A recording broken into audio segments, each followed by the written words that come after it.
Now, Colonel Davis, it has been 24 hours since Hamas launched a surprise attack on Israel.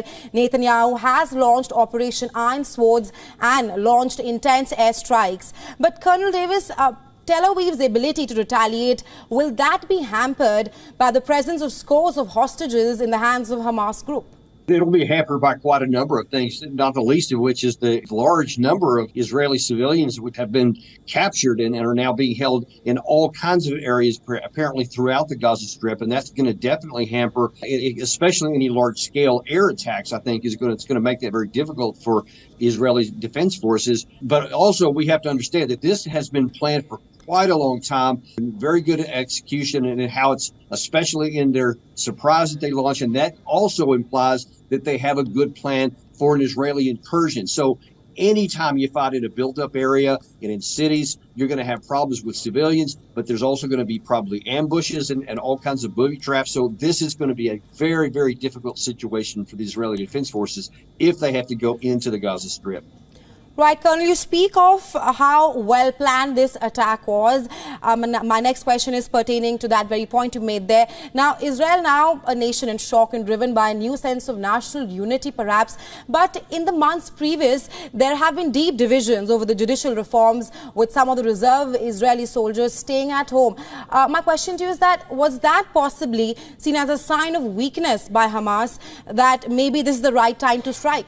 You know, I think they may have been incidental to it, because anytime you have an operation of this complexity, where it was literally air, land, and sea, and you know, in 20 different locations out there, these things have to have been planned and rehearsed for many, many months, possibly even years. So I don't think that anything that's happened in the near term had any impact on the operation itself, but may have just been a convenient issue on the day of launch.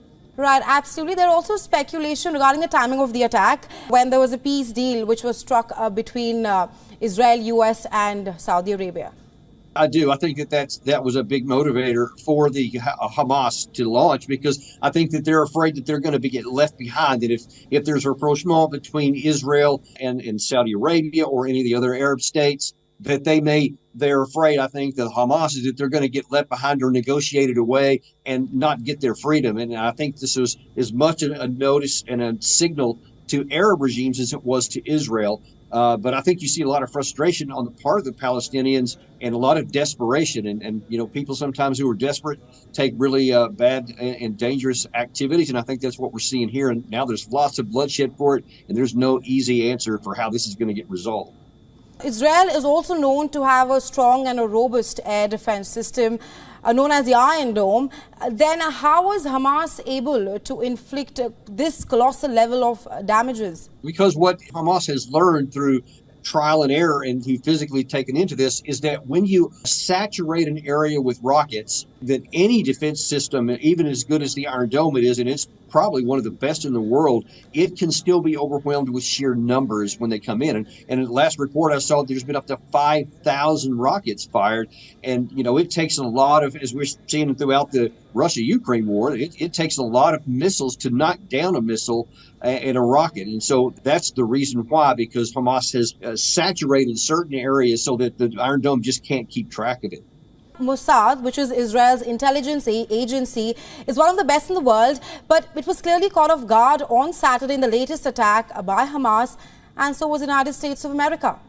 That's really, frankly, kind of puzzling, because there were lots of signs in September that something big was coming. The Israeli Defense Forces actually seized a shipment of explosives that were being smuggled out of the Gaza Strip area, and they went on full alert. The Hamas itself actually conducted physical training exercises where they rehearsed many of these kinds of activities that they're doing, like going into cities and other kinds of open field training exercises like any other army does. And somehow those signs were missed. And when it actually got launched here, 24 hours ago, it just completely took Israel by surprise. And that's a big surprise to me, and I think to most in the world, that Mossad was caught that completely off guard.